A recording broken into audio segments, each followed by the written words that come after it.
That's the interdependence and interactivity is something that I think was completely overlooked by his analogy. If I can go through something with you guys, which is phenomenal. One of the reasons why I left the humanist religion of atheism is just by reading the Bible, some of the things that it talks about from a scientific standpoint are just phenomenal. If you might want to write some of these things down, you can look at them later on or download this show for free. We know that the Earth free floats in space. If you go to Job 26:7, we find it's really only affected by gravity, while other sources declared the Earth sat on the back of an elephant or turtle. These were the scientists of that time, or was held up by Atlas. The Bible alone states what we know to be true. He hangs the Earth on nothing. Let's talk about creation. Creation is made of particles, indiscernible to our... Yeah, hold on a sec.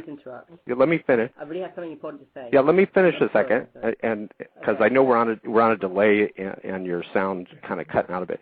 But hold on a sec. I'll give you guys a chance. I got a lot to read here. I want to go through this. Hebrews 11:3. Creation is made of particles indiscernible to our eyes. Sort of what Evan was talking about with the microscope. Not until the 19th century was it discovered that all visible matter consists of invisible elements. Look up Hebrews 11 in the Bible. The Bible specifies the perfect dimensions for a stable water vessel, like a boat. Look up Genesis 6:15. Shipbuilders today are well aware that the ideal dimension for ship stability is a length 6 times that of the width. Keep in mind that God told Noah the ideal dimensions for the ark 4,500 years ago. Look at, when dealing with disease, Leviticus 15:13 talks about the proper way to deal with disease. The clothes and the body should be washed under running water. For centuries, people naively washed in standing water. And today we recognize the need to wash away germs with fresh water. Read Leviticus 15:13 on that. Now listen to this. This part is a remarkable. Job 38:16. How would Job know this? Oceans contain springs. The ocean is very deep. Almost all the ocean floor is in total darkness, and the pressure there is enormous. It would have been impossible for Job to have explored the, quote, springs of the sea, unquote. Until recently, it was thought that the oceans were fed only by rivers and rain. Yet in the 1970s, with the help of deep diving research submarines that were constructed to withstand 6,000 pounds per square inch pressure, oceanographers discovered springs on the ocean floors. Job 38:16. Let's talk about mountains on the bottom of the ocean floor. Jonah 2:5 through 6. Only in the last century have we discovered that there are towering mountains and deep trenches in the depths of the sea. Yet the Bible said beforehand, before we even knew about it, that it was there. Blood is the source of life and health. Read Leviticus 17:11-14.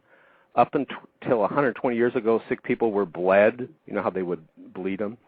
And many died as a result. Today we know that healthy blood is necessary to bring life and nutrients to every cell in the body.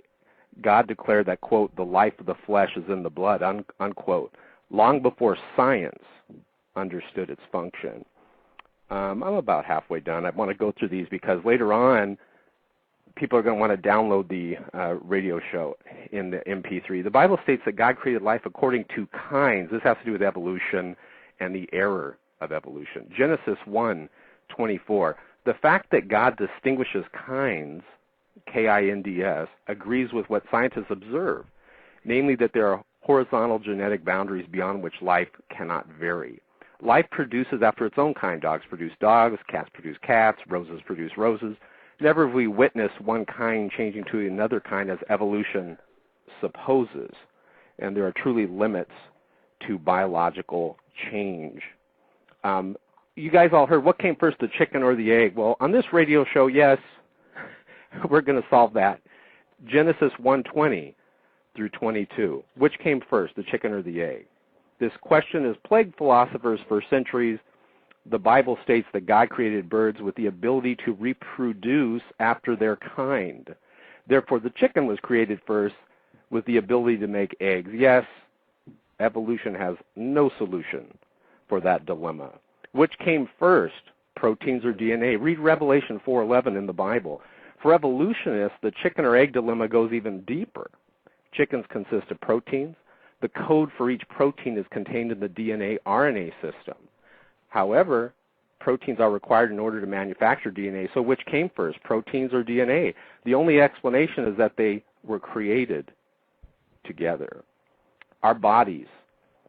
If you look down, someone going to say something? Okay. If you look down, I'm almost done. If you look down at your... Okay, I'm sorry. Okay, no problem. If you look down at your hand, everyone look down at your hand right now.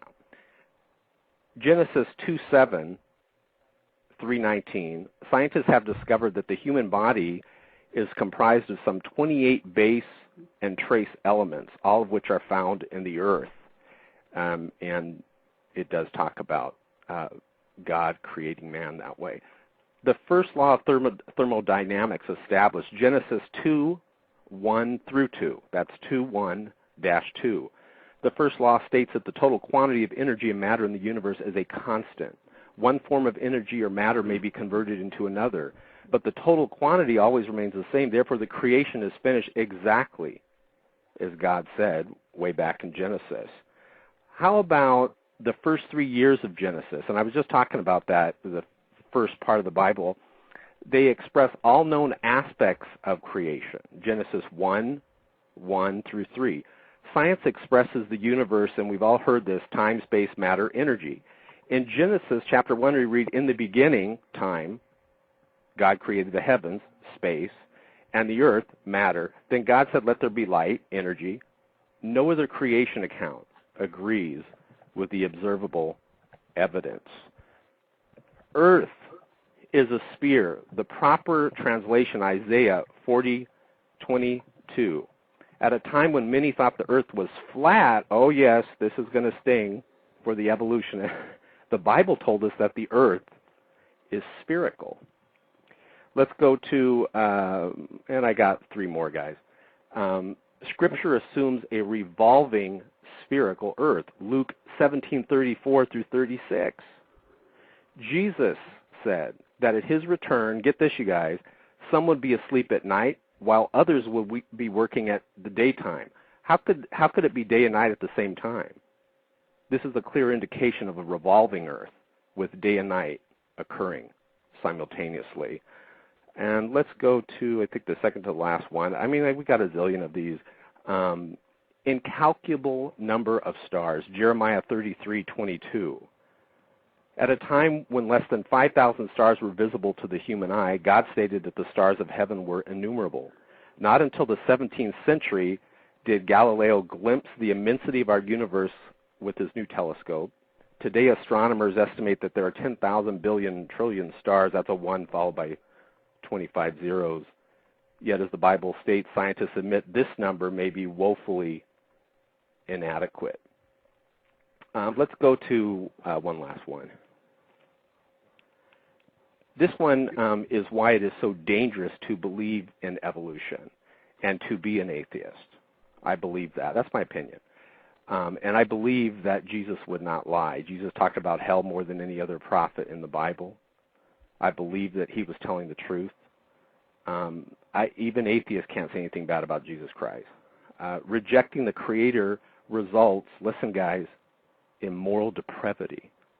Romans 1:20 through 32. The Bible warns that when mankind rejects the overwhelming evidence for our Creator, lawlessness will result. And listen, turn your speakers up real loud. Since the theory of evolution has swept the globe, abortion, pornography, genocide, etc., have all risen sharply.